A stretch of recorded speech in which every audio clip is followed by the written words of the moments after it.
Расположенная в 260 километрах к северо-востоку от Бангкока, Накхон Рачасима является крупнейшей провинцией Таиланда с площадью более 20 тысяч квадратных километров. Это место славится разнообразными природными ландшафтами, включающими цепи гор и зеленые рисовые поля. В этой спокойной обстановке произошла ужасная трагедия в небольшой деревне, расположенной в районе Вангнам-Кхио, в один осенний день 2023 года. Этот день должен был быть наполнен радостью, когда паралимпиец и красивая парикмахерша праздновали свою свадьбу. Однако трагедия внезапно настигла их, превратив праздник в сцену кровавой бойни. Всего за 20 секунд выстрелы разрушили оживленную атмосферу, стерли все мечты и счастье. Что могло превратить спортсмена, символ силы духа, в убийцу в самый важный день своей жизни? Утром 25 ноября 2023 года район Вангнам-Кхиео оживленно встречал свадьбу Чатуронга Суксука, 29 лет, национального паралимпийского пловца, и невесты Кан Чун Хуэ, 44 лет, талантливого парикмахера. Несмотря на 15-летнюю разницу в возрасте, любовь и взаимопонимание связали их за 3 года совместной жизни до брака. Свадебная церемония проходила по традиционному тайскому обряду. В роскошно украшенном помещении жених Чатуронг с гордостью возглавлял свадебный кортеж, направляясь к дому невесты, чтобы вручить подарки и принять благословение. К 4 часам вечера начался официальный обряд.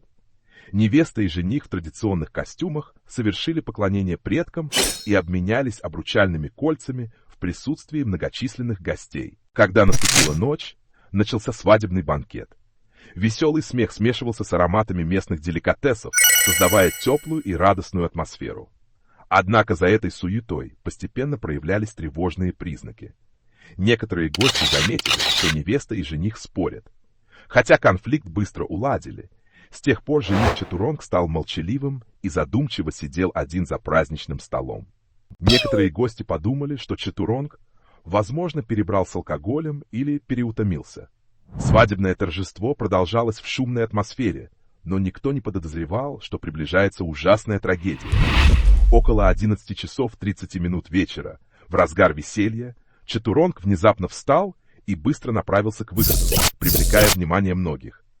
Пространство постепенно стихло, остались только шепоты и пересуды. Обеспокоенные подозрениями, 2 гостей решили подойти к Чатуронгу, чтобы узнать, что с ним происходит. Однако, прежде чем они успели заговорить, он обернулся с напряженным выражением лица. Руки глубоко засунуты в карманы пиджака. Этот жест еще больше усилил напряженность в воздухе, и все разговоры тут же прекратились. Вскоре Чатуронг вытащил руку, открывая пистолет в руке. Никто не успел среагировать, когда он внезапно направил пистолет на невесту и нажал на спусковой крючок. Резкий выстрел разорвал тишину.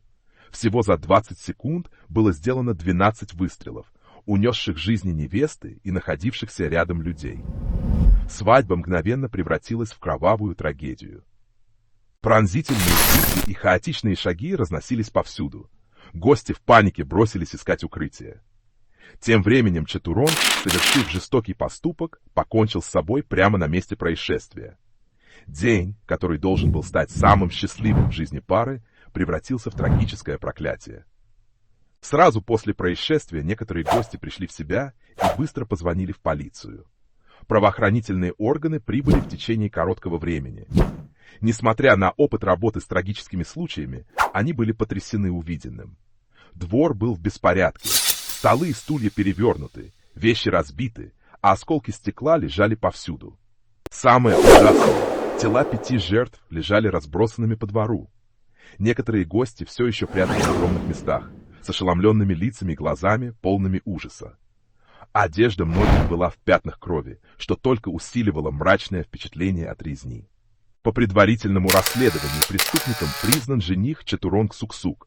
Среди погибших невеста Кан Чун Хуэ, 44 лет, ее мать 62 лет, ее сестра 38 лет и один гость 50 лет.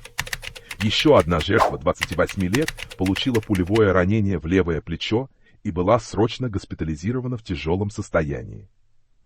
На месте происшествия полиция изъяла 13 гильз от пистолета Чатуронга. Это событие вызвало тревогу в обществе из-за того, что человек с признаками психологической нестабильности имел законное оружие, что ставит серьезный вопрос о контроле и управлении оружием в обществе. Прошлое Чатуронга быстро прояснилось. До того, как стать спортсменом Паралимпийских игр, он служил морским пехотинцем на военно-морской базе в Чонбури. В это время Чатуронг считался перспективным солдатом, однако серьезная авария, столкновение с поездом, привела к потере правой ноги, вынудив его уволиться из армии и столкнуться с серьезными жизненными испытаниями. Несмотря на трудности, Чатуронг не сдался. Он стал лесником и нашел страсть в спорте для людей с ограниченными возможностями. Физическая подготовка с военной службы помогла ему быстро добиться успеха и стать выдающимся паралимпийским спортсменом. В 2022 году Чатуронг представлял Таиланд на Играх Юго-Восточной Азии для инвалидов и завоевал серебряную медаль по плаванию. Перед ним открывалось светлое будущее, и все ожидали, что он продолжит добиваться успеха. Однако никто не предполагал, что трагедия наступит внезапно. Канчунтхуэк, невеста, была известным местным парикмахером. Несмотря на то, что она пережила развод и имела 2 детей от предыдущего брака, она всегда оставалась оптимистичной и жизнерадостной. Ее современный стиль и молодая внешность выделяли ее везде. Отношения между Канчунтхуэк и Чатуронгом когда-то были красивой историей любви, преодолевающей все преграды возраста и обстоятельств. Но со временем различия в характерах и взглядах на жизнь постепенно становились очевидными. Одной из причин напряженности было то, что Канчунтхуэк часто навещала детей у бывшего мужа, что вызывало у Чатуронга дискомфорт. Маленькие ссоры становились все более частыми. Канчунтхуэк считала, что это всего лишь проявление обычной ревности и не придавала им большого значения. За 3 года совместной жизни она всегда старалась укреплять отношения и выполнять обязанности жены. Однако с точки зрения близких Чатуронга, резня пролила свет на темные стороны его психики. Несмотря на многочисленные успехи, Чатуронг испытывал глубокие комплексы и чувство неполноценности. Разница в возрасте, различия в жизненном опыте и физический недостаток заставляли его постоянно чувствовать себя хуже других. Именно мягкость и сила духа Канчунтхуэк вызывали у Чатуронга еще больший страх потерять ее. Одержимость быть покинутым, замененным другим мужчиной, не переставала терзать его разум. Каждый раз, когда Канчунтхуэк навещала своих детей, в нем просыпалась тревога. Чатуронг подозревал, что она возобновила отношения с бывшим мужем и считал, что никогда не будет для нее столь же важным, как тот мужчина. Однако бывший муж Канчунтхуэк полностью опроверг все обвинения, утверждая, что встречи происходили исключительно из чувства ответственности за общего ребенка. По мнению психологов, ревность, комплекс неполноценности и неуверенность в себе стали основными факторами, приведшими к трагедии. Эти негативные эмоции возникли не из-за оценки со стороны окружающих, а из-за того, как сам Чатуронг воспринимал себя. По мнению специалистов, если бы Канчунтхуэк раньше заметила внутренние терзания Чатуронга, поддержала его и вместе с ним пыталась справиться с негативными эмоциями, возможно, этой трагедии удалось бы избежать. Альтернативную версию причины трагедии озвучил один из гостей свадьбы. По его словам, во время праздника между Чатуронгом и Канчунтхуэк произошла ссора.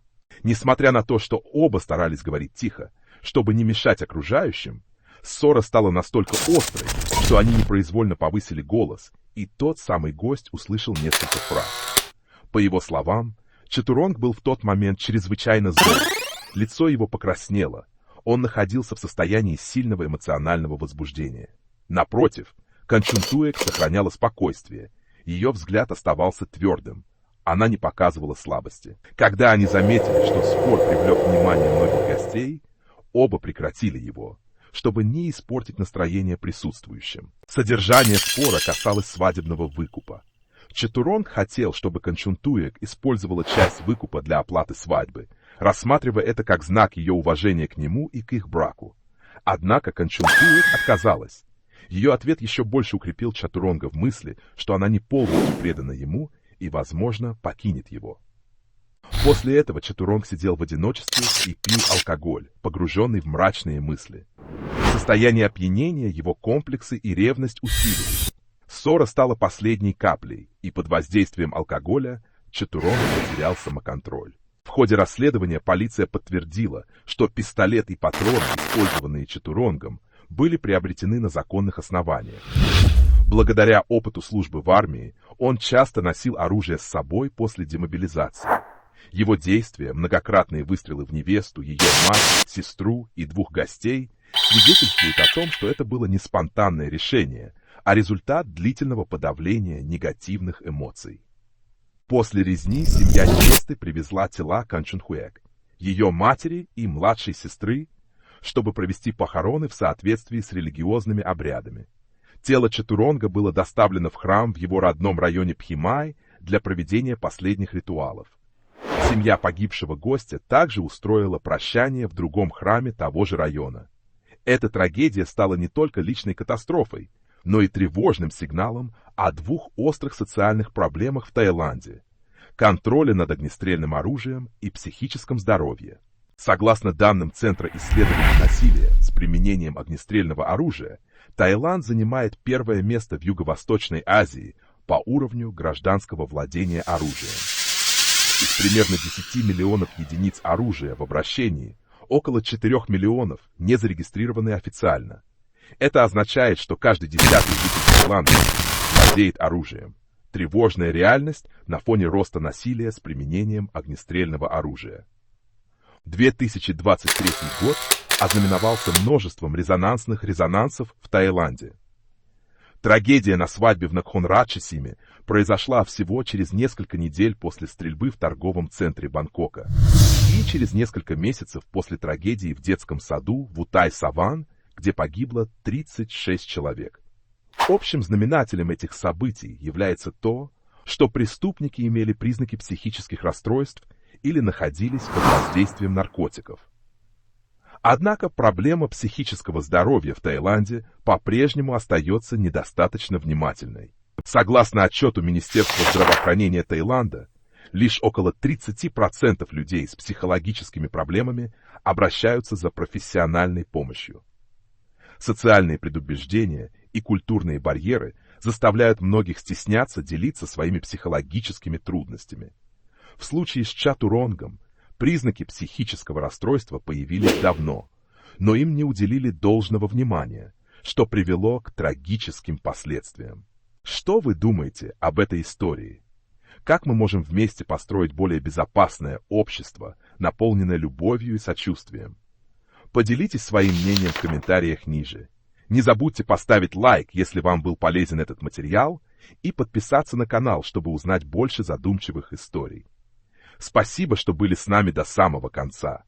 Пусть ваша жизнь всегда будет мирной и позитивной.